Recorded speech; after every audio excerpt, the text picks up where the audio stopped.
Est-ce que croire en Dieu, c'est un peu comme faire un suicide intellectuel? Quand j'étais au secondaire, un de nos professeurs nous a montré un film pour essayer de nous faire réfléchir, je pense, pour essayer de nous montrer que croire en Dieu, c'était farfelu. C'était le film appelé Contact avec Jodie Foster. Et c'était basé en fait sur un roman d'un scientifique athée bien connu, Carl Sagan. Et dans le film, il y a un scientifique qui est à la fois un genre de prêtre défroqué, un peu qui croit en Dieu, et Jodie Foster, qui est la scientifique qui, elle, a toutes les antennes paraboliques vers le ciel, et ce qu'elle regarde, c'est qu'elle recherche un signe d'intelligence extraterrestre. Et ils ont toutes ces discussions sur l'univers est tellement grand, est-ce que c'est possible que ça n'a pas de sens? Et donc, il y a toutes ces réflexions sur est-ce que croire en Dieu, c'est juste la foi ou est-ce que c'est aussi la science? Mais une chose fascinante dans ce film-là et dans ce livre, c'est qu'à un moment donné, ils reçoivent un signal de l'espace. Ils reçoivent des... Et là, ils analysent les sons qu'ils reçoivent. Et là, ils essaient de voir est-ce que c'est un son qui vient de l'espace, est-ce que c'est le hasard, est-ce que c'est... Et là, ils se rendent compte que c'est tous des chiffres premiers, des nombres premiers. Et là, donc, le fait que ce soit des nombres premiers qui nous viennent de l'espace, ça veut dire nécessairement que ça vient d'une intelligence extraterrestre. Pourquoi? Parce que c'est des mathématiques. Et donc, à quelque part, l'ordre et le message envoyé, qui sera un message universel, les mathématiques, pour démontrer qu'il y a une intelligence derrière. Mais attends une minute. Quand je regarde à l'humanité, par exemple, regardons à l'ADN, et il y a beaucoup d'études qui ont été faites sur le génome humain dernièrement, dans les dernières 10-15 ans, et une des choses qu'on s'est rendu compte, c'est que l'ADN a tellement d'informations, c'est absolument époustouflant.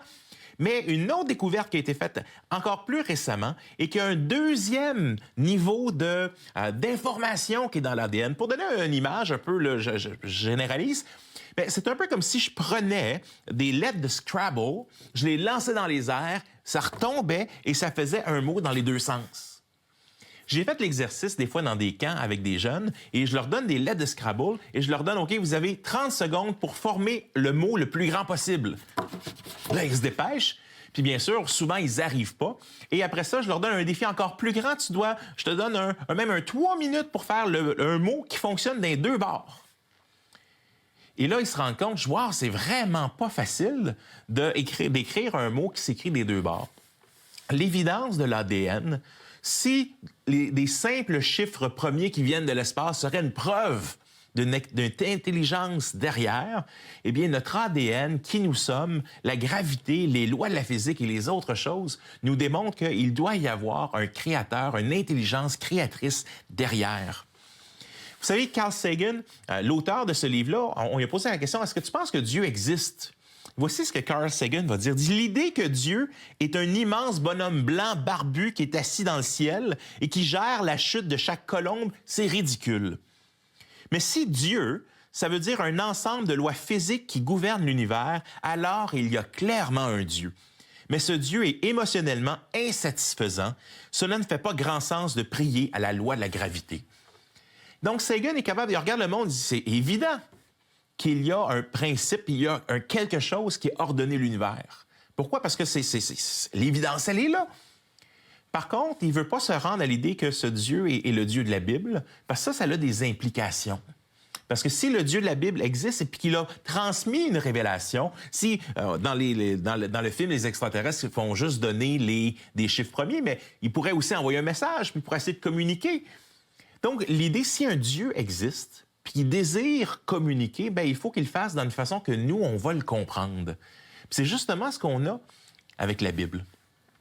J'aimerais ça terminer avec un autre exemple pour résumer un peu cette idée. Est-ce que c'est un suicide intellectuel de croire en Dieu?